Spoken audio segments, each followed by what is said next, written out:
यहाँ पर हम लेकर आए हैं आज जीव विज्ञान का एफयू पेपर कोड। जी हाँ, ये जो जीव विज्ञान का पेपर है सेम टू सेम आपके परीक्षा में आएगा और इसका हम लोग इस वीडियो में पूरा सल्यूशन करेंगे।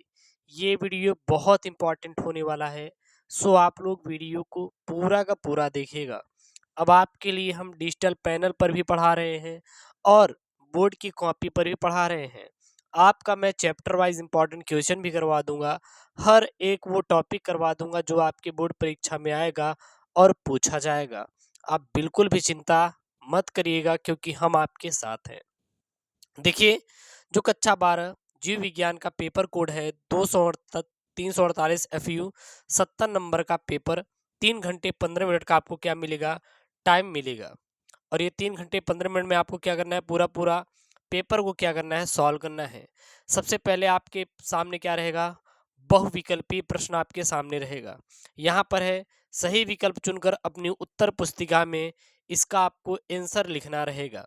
तो सबसे पहले हम लोग इसका ऑब्जेक्टिव प्रश्न सॉल्व कर लेते हैं। देखिए यहाँ पे का प्रश्न है, एक प्रारूपिक आवृतबीजी परागकोश में लघु बीजाणुधानियों की संख्या होती है।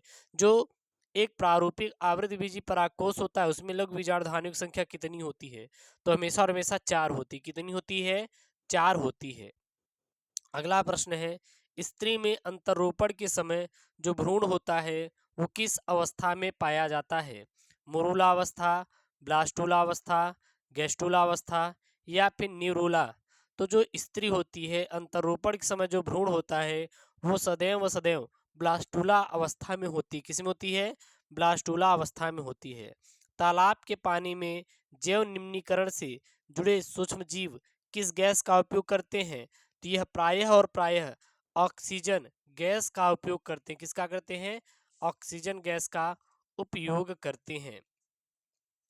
उसके बाद यहाँ पे अगला प्रश्न है, कौन सा एंजाइम डीएनए खंडों को तोड़ने का काम करता है। आपको कमेंट बॉक्स में लिखना है, लेकिन यहाँ पे हम जोड़ने वाला बताएंगे वो क्या है, आपका लाइकेज। और तोड़ने का काम कौन करता है, एंडो न्यूक्लियस एंजाइम करता है। तो ये आप याद रखिएगा। उसके बाद आपके पेपर बनेगा निश्चित उत्तरी प्रश्न। क्या बनेगा आपके पेपर में, निश्चित उत्तरी प्रश्न आपके पेपर में बनेगा। यहाँ पे देखिए दूसरा क है, एक परिपक्व परागकण में समाहित कोशिकाओं के आपको नाम लिखना है। तो इसका अब हम लोग क्या करते हैं, एक एक प्रश्न करके आपको सॉल्व करवाते हैं। यहाँ पे देखिएगा ये प्रश्न आप तक आता था ना, यहाँ पे प्रश्न ये है कि कौन सा एंजाइम डीएनए खंडों को तोड़ने का काम करता है, ये हो गया। आप यहाँ पे निश्चित उत्तरी प्रश्न है। तो दूसरा क है, एक परिपक्व परागकण में समाहित कोशिकाओं के कौन कौन से नाम हैं। तो देखिए जो एक परिपक्व परागकण होता है इसमें समाहित कोशिकाएं क्या क्या होती हैं, तो इसका आंसर क्या लिखेंगे। इसमें वैसे तो 4 प्रकार की होती हैं।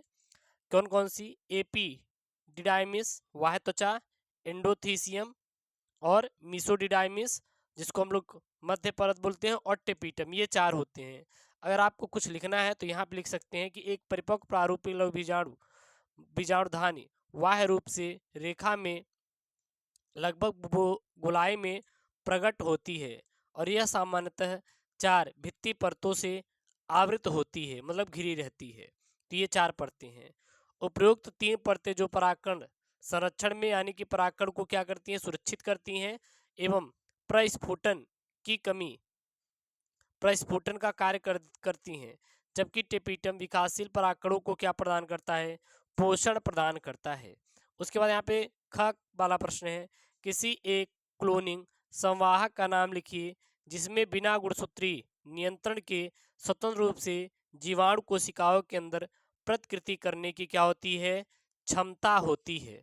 क्या होती है, क्षमता होती है। तो इसका आंसर क्या लिखेंगे, जीवाणु एवं इष्ट जैसी कोशिकाओं में केंद्रकाप के बाहर एक एक से अधिक लगभग कितना 100 की संख्या में अतिरिक्त डीएनए पाए जाते हैं और ये विजातीय डीएनए से जुड़कर दूसरी कोशिकाओं में प्रवेश करने की क्या रखते हैं, क्षमता रखते हैं। तो यहाँ पे ग वाला प्रश्न है, उस प्रक्रिया का नाम लिखिए जिसमें ग्राफी पुटक फटकर द्वितीयक अंडक को अंडाशय से क्या करता है, मोचित करता है। तो यहाँ पे लिखेंगे ल्यूटिनाइजिंग हार्मोन्स एवं फॉलिकिल स्टिमुलेटिंग हार्मोन्स के प्रभाव ग्राफिक पुटक फटकर द्वितीयक अंडक को अंडाशय से मोचित करने का क्या करती हैं, कार्य करती हैं। ठीक है ना। अगर और लिखना चाहते हैं तो इसी में और लिख सकते हैं, क्या लिख सकते हैं यहाँ पे, इस अवस्था को अंडोत्सर्ग कहा जाता है। क्या कहा जाता है, अंडोत्सर्ग कहा जाता है। घ वाला यहाँ पे प्रश्न है, शाकाहारी जीवों के, देखिए यहाँ पे है ना प्रश्न, यहाँ पे शाकाहारी जीवों को या शाकाहारी जीवों से अपनी आहार पूर्ति करने वाले उपभोक्ताओं को क्या कहती हैं। तो किसी पारिस्थितिक में तंत्र उत्पादक, उपभोक्ता एवं अपघटक मिलकर जैविक तंत्र का निर्माण करते हैं और वे जीव जो प्रत्यक्षण शाकाहारी जीवों से अपना भोजन क्या करते हैं, ग्रहण कर लेते हैं। क्या करते हैं, भोजन ग्रहण कर लेते हैं और उन्हें क्या कहते हैं, द्वितीयक श्रेणी का उपभोक्ता कहा जाता है। उसे क्या कहा जाता है, द्वितीयक श्रेणी का उपभोक्ता हम लोग कहते हैं। ठीक है ना। चलिए उसके बाद देखिए अंगा वाला प्रश्न है। यहाँ पे प्रश्न क्या बोल रहा है, डाउन सिंड्रोम को सर्वप्रथम किसने खोजा था, इसके किस काय गुणसूत्र के जोड़ों में एक गुणसूत्र क्या होता है, अधिक होता है। क्या होता है, अधिक होता है। तो यहाँ पे है मंगोलियन जड़ता या डाउन सिंड्रोम एक प्रकार का लिंग सहलग्न अनुवांशिक विकार है जिसे त्रिसूत्रता भी कहा जाता है और इस विकार को सर्वप्रथम लैंग डन डाउन ने 1866 ईस्वी में खोजा था। उसके बाद यहाँ पे देखिए प्रश्न है तीसरा कौन सा है, अति लघुत्तरीय प्रश्न है। सबसे पहला प्रश्न है, डीएनए तथा आरएनए में पॉलीन्यूक्लियोटाइड की श्रृंखला की रासायनिक संरचना को आपको संक्षेप में लिखना है। तो यहाँ पे क्या लिखेंगे, इसमें अधिकांशतः जीवों में डीएनए अनुवांशिक क्या होता है, पदार्थ है तथा साइटोसिन ग्वानिन के साथ त्रिक हाइड्रोजन बंध द्वारा क्या होता है, जुड़ा होता है और आरएनए में थायमीन के स्थान पर यूरेसिल पाया जाता है। आरएनए तथा डीएनए में मूल अंतर यह है कि डीएनए द्विसूत्री क्या होती है, संरचना है, जबकि आरएनए एक सूत्री क्या होती है, संरचना है। ठीक है। उसको इसके बाद यहाँ पे ये प्रश्न है, तो इसको मैं सीएम सर बायोलॉजी हिंदी पे करवा दूंगा, आप वहां से इसका देख लीजिएगा वाला। उसके बाद यहाँ पे ग वाला है, एक स्थलीय पारितंत्र में फास्फोरस चक्र के सरलीकृत मॉडल का आपको क्या बनाना है, यहाँ पे चित्र बनाना है। क्या बनाना है, चित्र यहाँ पे आपको बनाना है। ठीक है ना। चलिए तो ये रहा इसका चित्र, आप देख सकते हैं। अगर इसका चित्र बनाना है तो आप यहाँ पे स्क्रीनशॉट ले लीजिए, अगर हिंदी में कहेंगे तो इसका भी मैं करवा दूंगा हिंदी में भी। हमारा यही प्रयास है कि जो आपका पेपर है जल्दी जल्दी सॉल्व करा दें, क्योंकि अब आपके पास टाइम बहुत कम है। तो इसका एक बार आप लोग स्क्रीन शॉट ले लीजिए। ठीक है। चलिए उसके बाद यहाँ पे प्रश्न है घ वाला, सह विलुप्तता क्या है, इसका उदाहरण लिखिए। सह विलुप्तता क्या होता है, इसका आपको उदाहरण लिखना है। क्या लिखना है, उदाहरण लिखना है। तो क्या लिखेंगे यहाँ पर उदाहरण इसका, किसी एक जात के विलुप्त होने पर उस पर आश्रित दूसरी जात भी विलुप्त हो जाती है। इस घटना को क्या कहते हैं, हम लोग सह विलुप्तता कहते हैं। क्या कहते हैं, सह विलुप्तता कहते हैं। उदाहरण के देखिए यहाँ पे क्या है, तो यहाँ पे उदाहरण के लिए है परागकणकारी परागकणकारी सहोपकारिता में एक पौधे के विलुप्त होने से दूसरी जातियों के कीट भी क्या हो जाते हैं, विलुप्त हो जाते हैं। क्लियर है यहाँ तक। अगला यहाँ पे एक प्रश्न आया है, मत्स्यिकी का भारतीय अर्थव्यवस्था में क्या महत्व है। मत्स्यिकी मतलब समझ रहे हैं, जो मछली पालन होता है इसका। तो यहाँ पे लिखेंगे मत्स्यिकी एक उद्योग है एवं उसके पालन से संबंधित है। ठीक है ना। इसे नीली क्रांति भी कहते हैं।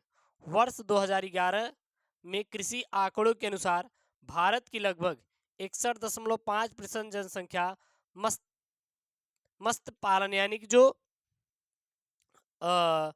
आपकी मछली पालन पर निर्भर है। कुछ सामान्य मछलियां जैसे कतला, रोहू, कामन, कार्प जो तालाबों में पाई जाती है वो तो विशेष ही है, मतलब विशेष तौर पर हर तालाब में पाई जाती है। भारतीय अर्थव्यवस्था में मछली एक महत्वपूर्ण उद्योग है। ठीक है ना।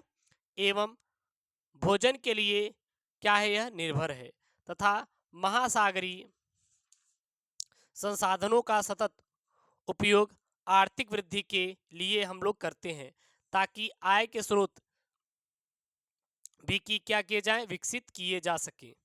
उसके बाद यहाँ पे अगला प्रश्न है, चौथा का प्रश्न है, अपूर्ण प्रभाविता क्या है, इसका उदाहरण लिखकर समझाइए। अपूर्ण प्रभाविता किसे कहते हैं, उदाहरण सहित आपको समझाना है। तो सबसे पहले आप बताएं, अगर लिखना है तो आप इसको लिख सकते हैं, नहीं तो डायरेक्ट इसका आंसर लिखेंगे।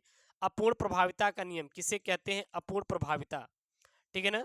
तो मिंडल ने कुछ अन्य पौधे पर अनुवांशिकी का प्रयोग किया, तो पाया कि कुछ प्रजातियां प्रभावित के नियम का पालन नहीं करती, यानी जो प्रभाविता का नियम है उसका पालन नहीं करती, और इस परिघटना को हम लोग अप्रभाविता क्या कहते हैं, उदाहरण मतलब नियम कहते हैं, ठीक है। उदाहरण के लिए स्वान पुष्प तथा गुलाबास जैसे पुष्प के लाल पुष्प को हम लोग कैपिटल आर आर से दिखाते हैं, का संकरण सफेद पुष्प यानी कि स्मॉल आर आर से कराने पर प्रथम पीढ़ी में बनने वाले संतति का रंग गुलाबी प्राप्त होता है, परंतु इनका जीनोटाइप 3:1 परिवर्तित हो गया, जिनमें लाल की जगह गुलाबी पुष्प क्या होते हैं, प्राप्त होते हैं। तो यहाँ पे आप देख सकते हैं, ये आपका प्रभावी है, ये आपका अप्रभावी है, और ये प्रभावी है, ये आपका अप्रभावी है। जब प्रभावी का प्रभावी से कराया तो यहाँ पे लाल लाल प्राप्त हुआ, जब प्रभावी का अप्रभावी से कराया तब भी यहाँ पे क्या हुआ, आपका लाल लाल प्राप्त हुआ। तो इस प्रकार आप यहाँ पे संकरण करवा सकते हैं, ठीक है ना। उसके बाद देखिए अगला यहाँ पे प्रश्न है, पर्व संधिया क्या है, तो ये आपका आउट ऑफ सिलेबस, इसको मत पढ़िएगा, ठीक है ना। यहाँ पे एक प्रश्न है, यहाँ पे चौथा ग है कि निम्नलिखित में विभेद उत्पन्न कीजिए। शारीरिक रोध और कोशिकीय रोध, एलर्जी तथा स्वप्रतिरक्षा में आपको अंतर लिखना है। तो एक तरफ हम लोग क्या लिखेंगे, शारीरिक रोध, और दूसरी तरफ लिखेंगे कोशिकीय रोध।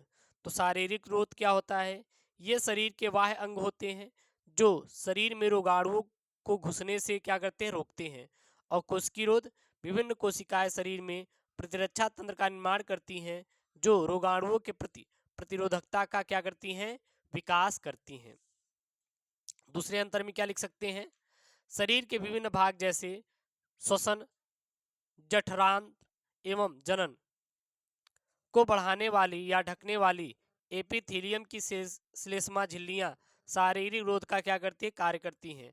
और इसमें क्या लिखेंगे, श्वेत रुधिर कोशिकाएं जैसे न्यूट्रोफिल्स, बेसोफिल्स और लिम्फोसाइट्स आदि कोशिकीय रोध का क्या करती हैं, काम करती हैं। इसके बाद यहाँ पे एक प्रश्न और था, एलर्जी तथा तो स्वप्रतिरक्षा में आपको अंतर लिखना है। तो यहाँ पे देखिए, एक तरफ क्या लिखेंगे एलर्जी, दूसरी तरफ स्वप्रतिरक्षा लिखेंगे। तो एलर्जी में क्या लिखेंगे, शरीर पर किसी विपरीत कारक के प्रति अनुक्रिया का प्रदर्शित होना, जो शरीर पर लाल चकते, छोटे छोटे दाने और छींकने के रूप में दिखाई देती है, उसे क्या कहते हैं, एलर्जी कहते हैं। और स्वप्रतिरक्षा रोग, शरीर पर प्रतिरक्षा तंत्र के विपरीत प्रभाव पड़ने पर हमारा ये उत्पन्न होता है। दूसरा, आईजीई का मास्ट कोशिका द्वारा स्रावित पदार्थ हिस्टामिन और सीरोटोनिन आदि के साथ अनुक्रिया करने पर क्या होती है, एलर्जी उत्पन्न होती है। लेकिन अगर उस रोग की बात करें तो देखिए क्या है, यहाँ पे इस रोग की बात करें स्वप्रतिरक्षा की, तो प्रतिरक्षा कोशिकाएं स्वयं एवं बाह्य कारकों में अंतर करने में क्या रहती हैं, असमर्थ रहती हैं या फिर हो जाती हैं, और इस कारण ये स्वयं के ही कोशिकाओं का क्या करती हैं, नष्ट करने लगती हैं। जैसे उदाहरण के लिए क्रॉनिक रक्तताल्पता या पेनिसिलिन कोशिका का नष्ट होना, ठीक है ना, ये या इसका उदाहरण लिख सकते हैं। उसके बाद यहाँ पे प्रश्न है अगला, सुपोषण झील किस प्रकार का प्रभाव दर्शाता है, तो ये आपका आउट ऑफ सिलेबस है, इसको आपको पढ़ने की जरूरत बिल्कुल भी नहीं है, तो इसको आप मत पढ़िएगा। इसके बाद यहाँ पे 5 का क है, टिप्पणी करना है बायोरिएक्टर पर और डीएनए पॉलीमरेज एंजाइम पर, इस पर क्या करना है, आपको टिप्पणी करना है। तो चलिए देखते हैं इसको।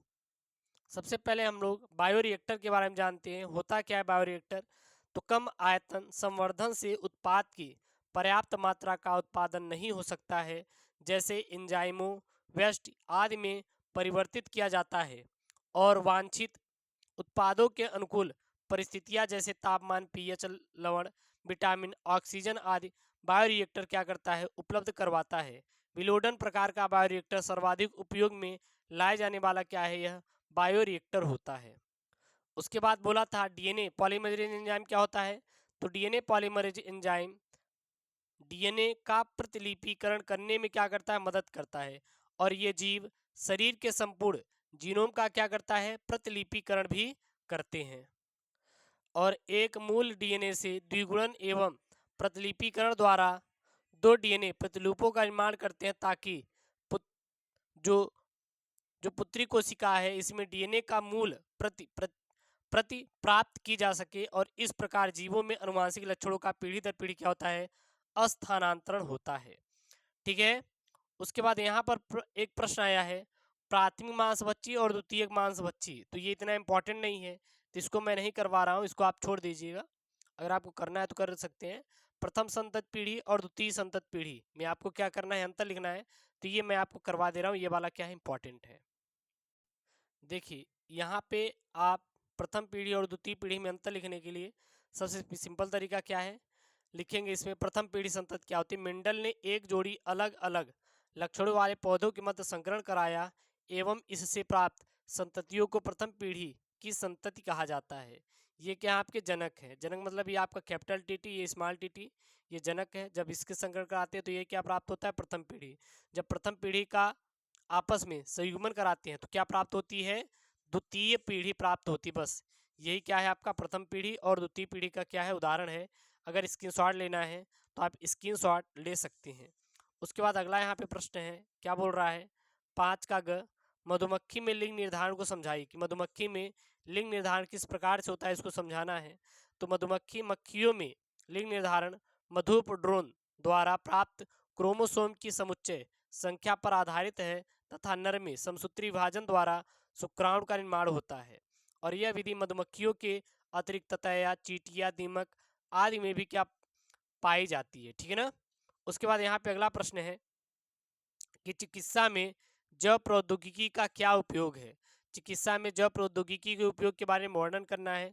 तो इसके तमाम उपयोग है, जैसे कि जिन अभियांत्रिकी में भी जैव हम लोग उपयोग करते हैं, इसमें क्या लिखेंगे, किसी जीव के डीएनए के वांछित लक्षणों का पता करके उसे निकाल कर दूसरे वाहक जीव शरीर में प्रवेश कराकर पुनर्योजन डीएनए का निर्माण किया जाता है। और ये जीव जनक जीव से लक्षण संरचना गुण में भिन्न हो सकते हैं, और इन्हें अनुवांशिकता रूपांतरित जीव भी हम लोग कहते हैं। ठीक ना। और कहाँ पर उपयोग करते हैं हम लोग, जैव प्रौद्योगिक औषधियों के निर्माण में भी हम लोग करते हैं, जैसे कि जो इंटरफेरॉन, टीका, जैविक अपशिष्ट पदार्थ इत्यादि उपयोगी रसायनों का निर्माण, दवाइयाँ, विटामिन इत्यादि में हम लोग इसका उपयोग करते हैं। और विभिन्न प्रकार की कुछ औषधियाँ अन्य क्षेत्रों में भी की जाती है, जैसे कि इंटरफेरॉन और इंसुलिन, रिलैक्सिन, प्रोटोपिन और लॉजमीनोजन इत्यादि का उपयोग हम लोग करते हैं। तो यहाँ पे देख सकते हैं। उसके बाद यहाँ पे एक प्रश्न है आपका 6वां और 7वां, तो ये मैंने जुनून बैच में पूरा सॉल्व करवाया है, तो जुनून बैच में जाकर इसका आप लोग पूरा आप देख लीजिएगा। मैंने जुनून बैच का लिंक डिस्क्रिप्शन बॉक्स में मैंने डाल दिया है, अगर वहाँ पर ज्वाइन नहीं हुए तो जाकर ये पेपर का वहाँ पे इसका पूरा सोल्यूशन देख सकते हैं, वहाँ पर आपको जुनून बैच में मिल जाएगा। ठीक है ना। तो इस पेपर में हमने 348 का पूरा FU समझाया है, जो और बचे हुए क्वेश्चन है उसको आपको मैं जुनून बैच में करवा दिया हूँ, तो वहाँ पे आप इसका फुल्ली देख लीजिएगा वीडियो। ठीक है ना। और यहाँ पे इसके यहाँ तक प्रश्न देख ही लिए हैं, अगर इसका देखना है तो ये भी आप देख लीजिए, प्रश्न पूरा स्क्रीनशॉट ले लीजिएगा। और ऐसी वीडियो के लिए यार चैनल को सब्सक्राइब करिए, और वीडियो को प्लीज़ आप लोग क्या करिएगा, लाइक जरूर कर दीजिएगा। मिलते हैं नेक्स्ट वीडियो में दोस्तों, थैंक यू, जय हिंद।